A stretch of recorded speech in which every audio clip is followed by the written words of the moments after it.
some parts of the world, they are one of the largest demographics.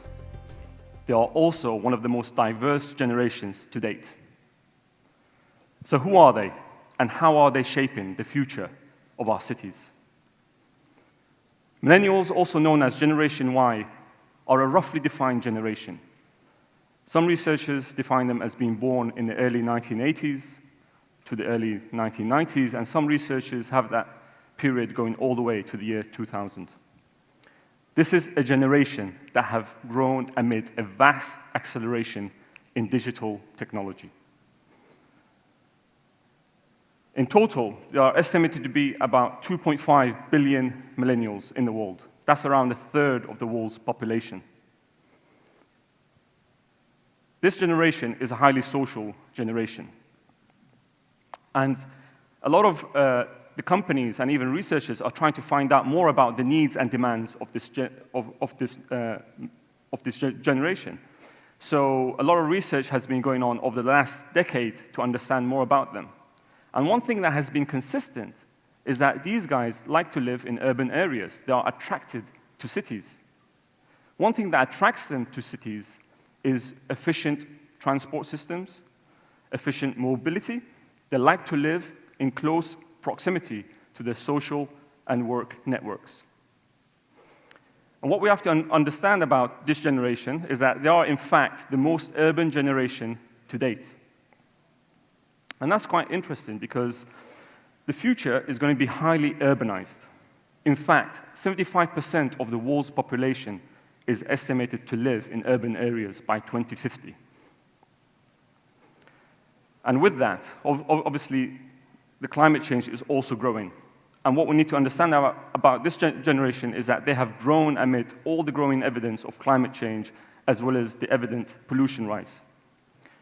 So it's no surprise that for this generation, sustainability has become a core value, and they are becoming more and more demanding in this area. This generation aspires to shape a better world. They aspire to make a difference. And so they look at working and living in places that have a sense of community. That's why I believe that the best models of places for these people are sustainable communities. But it's not just about one generation that we have to think about. What makes sustainable communities so vibrant and what attracts these people to these places is that sense of belonging, that sense of community. And communities are built of many generations. So we have to think of everyone. And inclusivity is very much the backbone of sustainable community. A good example of a sustainable community is the Sustainable City in Dubai. It's a 46-hectare project which features 500 townhouses and 600,000 square feet of solar panels. There are a variation of mixed use of areas, so essentially you could cater for all your daily needs without having to leave the city. There are retail spaces, food and beverage, there's even going to be a school opening soon, there's a hotel, there's offices, there's a clinic, and that's what attracts, in fact, 40% of the people who are living here are millennials with young families. And what we need to understand that it's a diverse generation. So one of the reasons that the young families that come here is because it's a very safe neighborhood.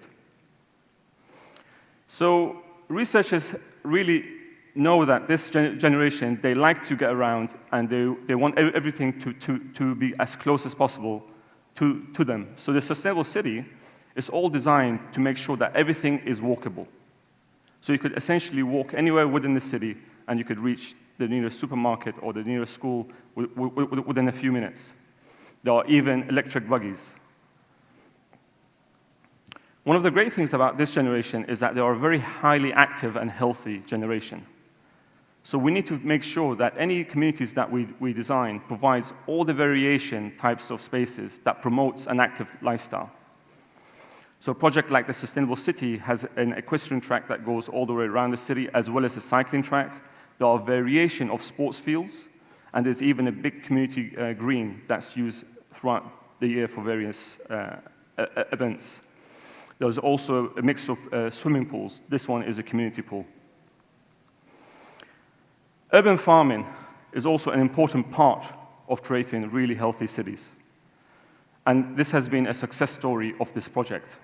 So researchers have shown that urban farming actually brings people together. It brings many social, economic, and environmental benefits for communities. It's also a great learning opportunities for the younger generations. And when we design communities, we also need to understand the importance of this ground-up approach to master planning, because the landscape is everything. In the past, urbanists used to think of the landscape as being the bits in between the buildings, and today we are thinking of the buildings as the bits in between the landscape. And I think this has been actually the biggest success story of this project, because the landscape has so much benefits to people's health and well-being. And researchers have found that actually communities that have more green spaces, in those communities, people know their neighbors better than places where there's very little green spaces. Now, I actually used to live in London for 10 years, and I actually recently moved to this place. And I remember in London, I used to run at a place called Clapham Common almost every day. And in that place, when I used to run, I can tell you during that 10 years, no one ever said good morning. So the first time I ran in this city, and someone told me good morning, I thought, oh, this is a weird person, right? But actually, that's the kind of feel here, that people know everyone. And now every morning, I'm saying good morning to everyone. So it really has this sense of community in this place. And one of the successful features of this project is this central green spine. It has become the social glue to this whole project. It really does bring people together, and it really does promote an active lifestyle and healthy eating. Now, I know today's panel, we're going to be talking about Generation Y, but when we design in communities, we really have to think about all the other generations, whether it's Generation X or Generation Z or baby boomers, because inclusivity is really everything about sustainable cities. And we need to also make sure that when we're trying to meet the demands of today's generations, we also do not compromise the demands of future generations. And that's why I believe that sustainable cities are the core to that solution. My name is Baharash, and thank you for listening. And I'm going to start with the non-architect, Eddie, with you. So Kidzania, many of us will be familiar with it. I've got a 5-year-old and an 8-year-old who are addicted to it. But give us the brief overview of what Kidzania is, and then tie that in with this theme of designing for millennials. So Kidzania is a global company. We've got 26 sites around the world at the moment, and many more to come. It's a mini city built for kids, and inside this city, kids take part in jobs. They earn money. We run a sort of full community and economy. They can earn enough money to open a bank account. They can do all sorts of jobs, about 60 or 70 job roles within the city. What's fascinating at the moment is we're starting to see the millennials come in with their children, and they're starting to think about what their children are going to do, what environments their children are going to grow up in, and that's having a real influence on how we're taking our own product development forward. Well, give us some examples of how that might be influencing what you're doing. Well, we were talking earlier about coding and the importance of tech. We're really starting to see that the way that people are going to work is going to change. Smart working has replaced sort of working from home, which was sort of, the sort of starts of that kind of thing. And so we're really starting to look at how we can get children used to the jobs that they may end up doing. And as we all know, 70, 60% of those jobs don't exist today. So what 12-year-olds are going to do when they graduate or when they come out of some kind of further education, we just don't know what those jobs are. So really it's about skills, it's about project management, a lot of project management, and really about preparing them for what's a pretty unknown future in terms of the jobs market. Chris, your perspective on this. We heard from Baharash a very strident and well-articulated argument that millennials are somewhat different, and there are certain things we need to consider when designing for them. I'm going to put a question to you that's, if you like, plain devil's advocate, or the opposite hypothesis. Millennials are fundamentally no different to the rest of us. They'll grow up and become what we are now, and all this hype about designing hotel rooms for millennials, homes for millennials, is frankly nonsense, and in 10 years' time will be exposed as nonsense. I have a certain sympathy for that view, but I think that there is definitely a change in the current Generation Y, that they are more interested in what we've done to the planet over the last couple of hundred years since the Industrial Revolution, and an intensity to try and sort it out. So I think there is a much more caring aspect to Generation Y. Is that not just the naivety and idealism of youth? I don't think it is. I mean, I did a survey amongst our office. We've got about 120 employees, and about 55 of them are millennials. And the results were quite interesting in their attitude towards car ownership, house ownership, what their views are about the world around them.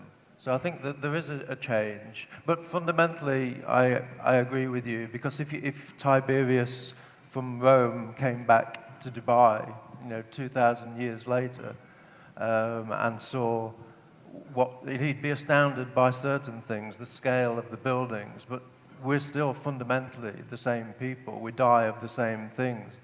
Healthcare is better, but we still need love and affection. We still need a lot of the basic things that a Roman would have needed 2,000 years ago. So I think as people, we haven't changed dramatically, but technology and the planet has changed a lot around us. And what I'm fascinated by is the effect on the quality of the environment of our design decisions, and what Generation Y is going to need, and the effect on the city is quite dramatic. I would say at this point, Baharash, I do agree with a lot of what you're saying. Okay. I'm just doing this to provoke debate. I'm not dismissing your arguments. So give us an example, Chris, then, of some things that you've done that you could point to and say, yes, that's something that we've helped create that does take into account some of the differences of millennials. Well, I think you only have to walk around the city or to see the way people work now. People don't go to work at 9 o'clock and go home at 5. If you walk around the city of London or Rotterdam or Brussels, people are working in all sorts of different ways, and that manifests itself in places like Dubai as well, where people are working in cafes.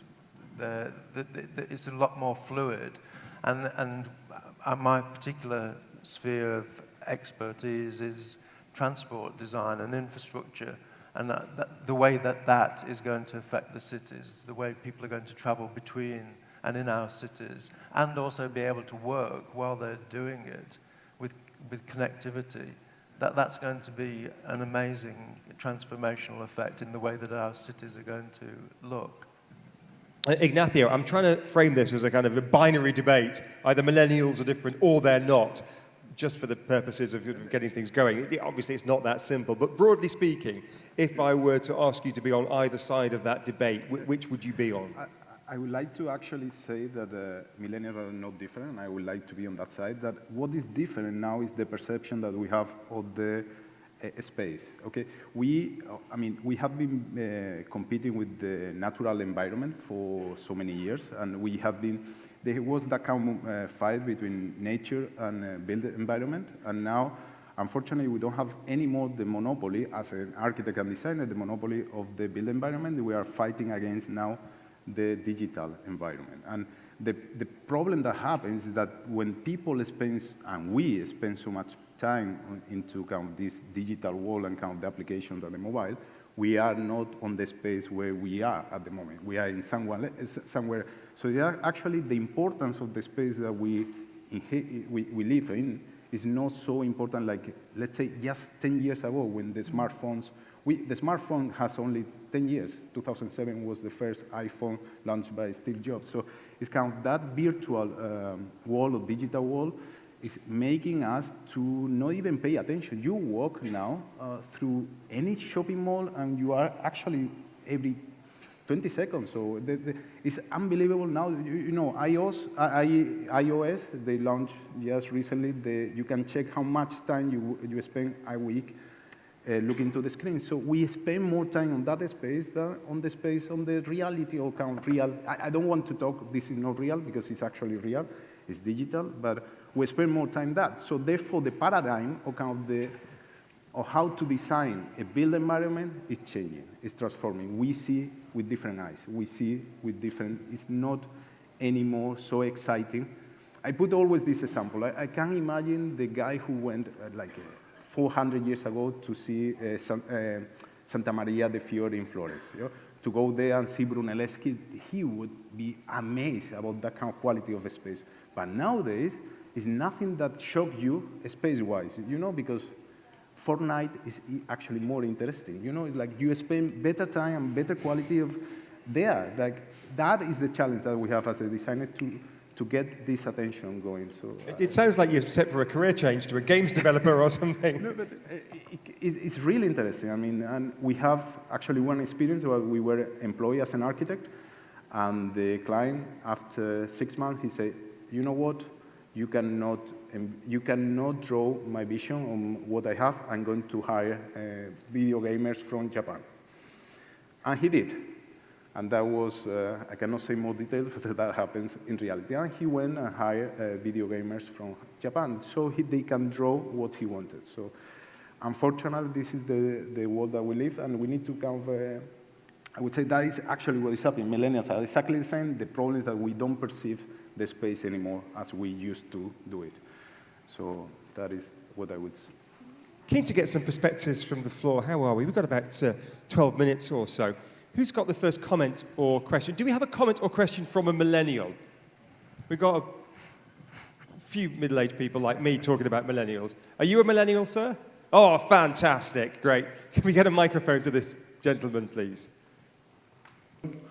And I have a question to Mr. Baharash regarding the sustainable city here in Dubai. I personally haven't been there yet, but I read about it and I've seen images. I'd like to ask you, do you know how was the social space, the outdoor space, regarding the comfort zone? How was this solved? Because, I mean, we all know the weather in Dubai, especially in the summertime. And I'm comparing it a bit to Masdar City. I've been to Masdar City in summer, and the roads there are very narrow thanks to how the buildings are shaped close to each other. The materials that were used there, nothing reflective. The wind towers. But when I look at the sustainable city in Dubai, I see a lot of green, yes, a lot of walking, pedestrians, pathways, but how is the comfort zone for the outdoor temperature? How is this solved during the summer when you walk around the city? Do you want the technical answer or do you want the truth? So kind of both. So I actually lived there, so I can tell you a bit of both. So when the city was all planned, it planned in a way to take advantage of all the wind directions. So there's a lot of natural cooling happening within the city, and also they looked at the form and density to make sure they maximize the shading along the walkways, and also where they put all the mixed-use areas to make sure that everything's accessible. So the walking distances, you reduce it. And the same with all the different spaces. You're trying to reduce that walking distance. Dubai in the summer, I mean, even when you go out, of course, in the summer, you're going to be uncomfortable to a certain extent. But we try to increase that comfort to a certain extent. So you're never going to get it perfect. You're not going to go out and say, wow, you know, it feels like 21 and I can walk around the city. Of course, at some point, it does get a bit uncomfortable when you reach that peak. But if you compare the city to another community, no, of course not. You know, it is very comfortable in that extent. And there are many other features. You know, there's these bargees that actually have evaporative cooling. That's actually cooling some of the courtyards in those areas. And also, by increasing all the green space, you're also cooling the city at the same time. So that's kind of a bit of both technical and a bit of truth. It's a fascinating tangent, and we could go off on that tangent, but I'll try and pull it back to millennials and designing for millennials. Yes, please, we have a question here. One thing I wanted to ask is, we spoke about inclusivity earlier, but what about inclusivity when we are thinking about these problems? Which, I mean, there's not a single millennial on stage, right? And in some of these companies... Are any of our panelists millennials? No offense. But in a lot of the companies, especially in the conversations we have around real estate, a lot of these questions are catering to Gen Y without really including them in the decision-making process. So I was very curious to see what are companies out there doing to include the actual millennial views that we often speak about. Thank you.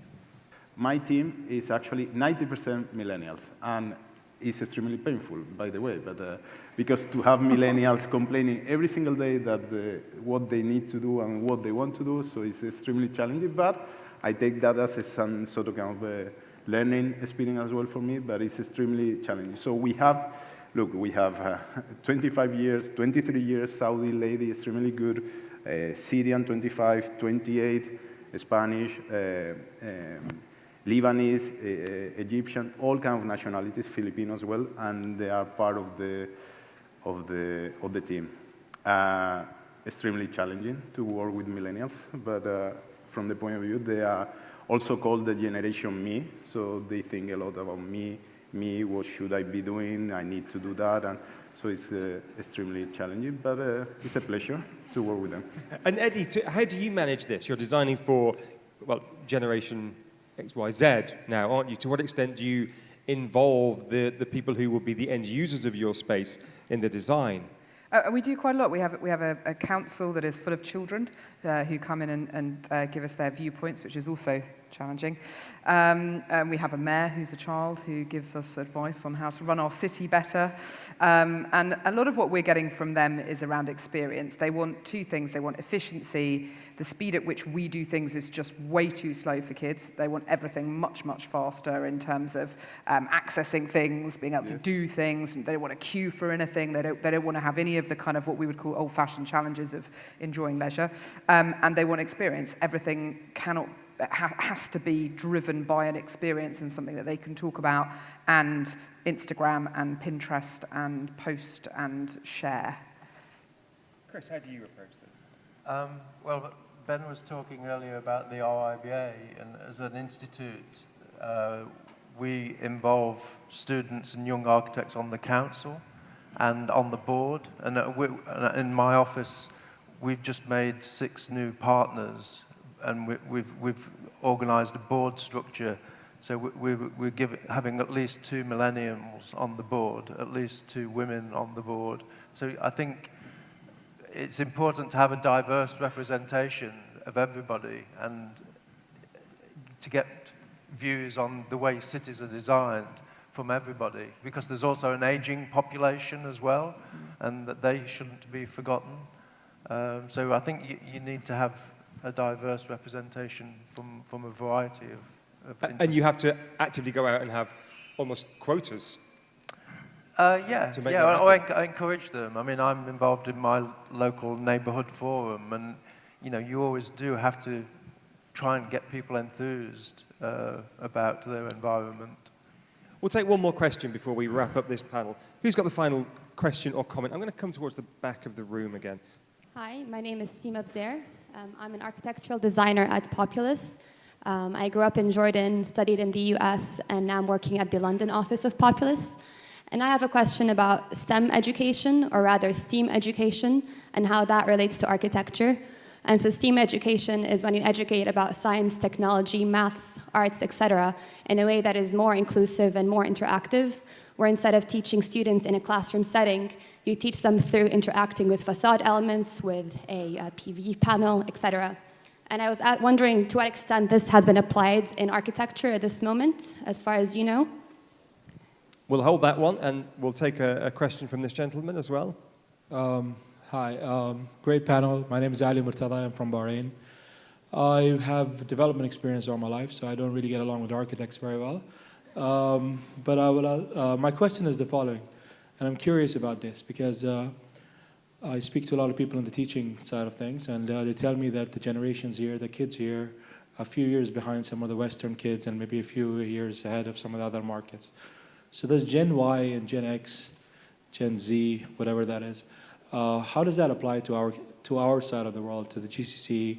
Are we similar to all the others, or what are the different or the differences you need to actually cater for? A couple of interesting and almost related questions there. One is about education and the role of STEAM, And then, is it a question about the quality of graduates coming out of this region?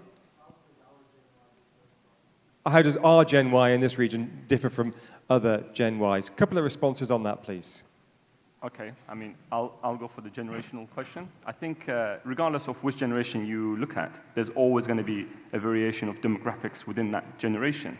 And also, just a quick thing to Ignacio, you're very hard on the millennials, you know?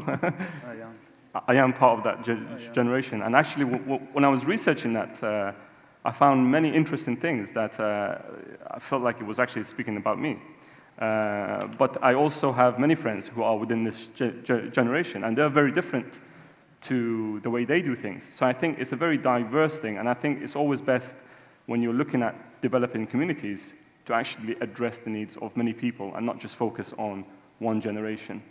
Who'd like to address the question on STEAM, science, technology, engineering, art, and maths? We're involved in a program in our office of encouraging school children to come and, it's called STEM in England, and trying to get particularly girls interested in science, engineering, and technology. And I think, you know, that there is a danger that the millennial generation aren't quite as interested in those traditional subjects. Is that not right? No? So, I mean, I think there's a lot of my daughters and my son's generations that sort of turn their back on sort of more established engineering-based industries in favor of more what's seen as interesting modern technologies in the electrotech industries. Well, what I'm going to do, I'm going to say thank you to our panelists now, because they're going to go off stage, and while the other panel prepares to come on board. So thank you very much indeed to our panelists. Thank you. That's a round of applause. Appreciate it. You can come and take a seat now.